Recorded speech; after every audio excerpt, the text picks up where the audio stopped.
Assalamualaikum warahmatullahi wabarakatuh. Halo semuanya, gimana kabarnya hari ini? Semoga pada sehat-sehat semua ya. Selamat datang di podcast SMP Al-Azhar Syifa Budi Cibubur bersama aku Arina dan bintang tamu kita hari ini Arsya Deva dari kelas 91 SKS. Halo Arsya.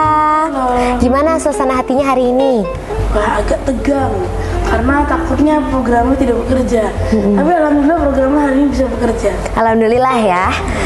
Oke, Arsya akan berbagi pengalamannya bagaimana caranya untuk belajar di era digital. Tanpa berlama-lama lagi, yuk langsung aja kita ke pertanyaannya. Oke Arsya, gimana sih caranya Arsya memanfaatkan teknologi dalam proses belajar? Kita sangat bisa memanfaatkan teknologi dan proses belajar agar belajar itu bisa lebih cepat.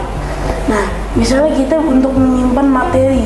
Karena kalau menyimpan materi menggunakan offline, itu kita harus pindahin materi berlemari-lemari gitu. Lalu kita bisa menggunakan grup belajar secara online. Dan juga kita bisa mencari informasi tambahan untuk ujian.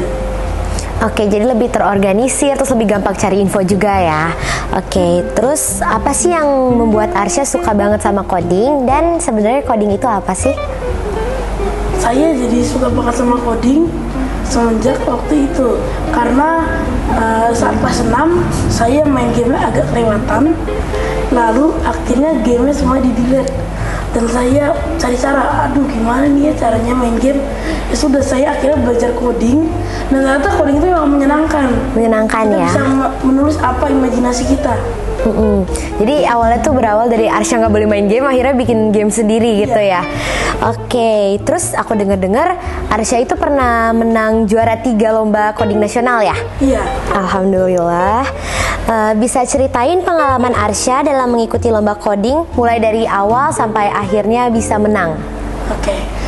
Dari awal itu pertama saya tahu lomba ini dari ada acara di kantor papa saya. Ditawarkan tuh, mau ikut lombanya nggak? Nah, saya pikir ikut saja. Mungkin saya tidak berpikir saya bisa sampai juara 3. Lalu saya masuk babak kualifikasi. Alhamdulillah saya menang. Dan saya pilih online. Lalu nih di babak semifinal saya juga pilih online. Saya juara 2. Saya berpikir katanya yang juara 1 saja yang diambil. Namun ternyata karena kuotanya berlebih, akhirnya yang juara 2 juga diambil sampai ke final. Dan akhirnya di final saya mendapatkan alhamdulillah juara 3. Alhamdulillah. Laptop seperti hadiah di depan. Iya, Masya Allah, keren banget ya. Terus Arsya ada tips gak yang membantu Arsya tuh biar bisa jadi juara gitu? Caranya kita bisa ahli sesuatu. Kita tuh harus menyukai sesuatu itu. Seperti kalau saya coding itu saya belajar sendiri. Walaupun saya juga ikut les. Jadi saya membuat game sendiri, coba-coba pasang ini, pasang itu. Nah pada akhirnya saya bisa membuat game SimCity untuk yang finalnya. Dan akhirnya bisa memenangkan. Oke, jadi Arsya tuh belajar sendiri dulu ya pertamanya? Iya, belajar sendiri. Keren banget. Lalu saya ikut les. Ikut les, tapi waktu Arsya ikut lomba ini tuh masih belajar sendiri atau udah les? Udah selesai les. Oh, udah selesai les, tapi tetap keren ya, Masya Allah, keren banget. Mungkin Arsya boleh tampilin pemrograman coding yang Arsya bikin? Oke. Boleh ditunjukin? Ini adalah program yang saya buat yang alhamdulillah mencapai juara 3. Oke, kita akan mainkan programnya. Ini di awal ada animasi. Ini presiden namanya Miao Kiao. Dia ingin menjadi, ya tentu aja jadi presiden. Nah ternyata Miao Kiao menang dan juga menjadi presiden. Ini adalah poster-posternya. Tujuan utama dari game ini adalah mencapai uangnya $25.000. Dan juga jangan sampai happinessnya 0. Kita akan lanjut. Ini adalah poster-posternya. Oke. Yang pertama kita pasti akan bikin rumah dulu. Kita bikin 2 rumah. Lalu 1 kantor.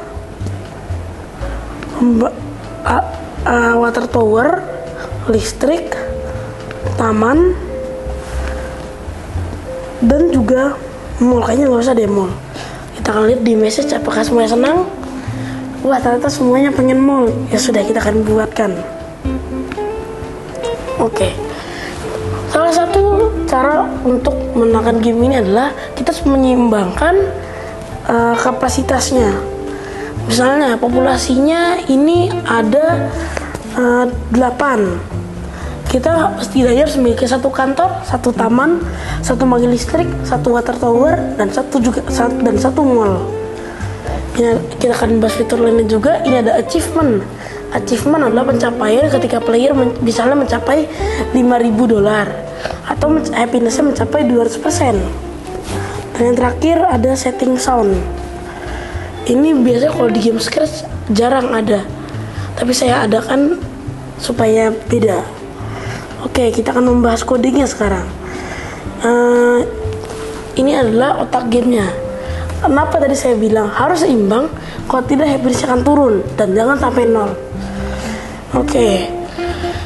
Set population to house clone kali 4. Jadi satu rumah itu bisa kapasitasnya 4 orang. Jadi karena ada 2 rumah jadinya 8 orang. Electric capacity itu jumlah pembangkit listrik dikali 20. Kenapa kali 20? Karena satu pembangkit listrik bisa mempower 20 orang dibagi populasi. Kalau hasilnya di atas 1 ataupun 1 berarti sudah tercukupi. Kalau di bawah 1 berarti belum tercukupi. Nah, ini seperti yang lainnya. Ini kalau ini tadi job alias pekerjaan. Lalu ini kalau lebih dari 1 akan dibikin jadi 1. Nah, yang terakhir adalah elements. Jika semua elemen sudah lebih dari 1 alias sudah tercukupi, nanti happiness-nya akan terus bertambah. Ini juga ada kalau uang kita lebih banyak daripada 25.000, kita akan menang. Ini saya akan tunjukkan backdrop menangnya. Seperti ini. Ini backdrop kalahnya. Oke, sekian yang bisa saya tampilkan dari program saya. Terima kasih. Menarik sekali kan? Ternyata teknologi digital memiliki banyak manfaat untuk pembelajaran. Gimana? Apakah teman-teman tertarik juga untuk belajar coding? Nanti kalau tertarik bisa tanya-tanya langsung dengan Arsya ya. Tidak terasa, kita sudah sampai akhir aja nih. Terima kasih sudah menyimak podcast aku dan Arsya. Semoga kalian menikmati podcast yang kami sajikan dan mendapatkan wawasan baru dari topik yang dibahas. Terima kasih sekali lagi. Sampai bertemu kembali di podcast SMP Al Azhar Syifa Budi selanjutnya. Bye-bye.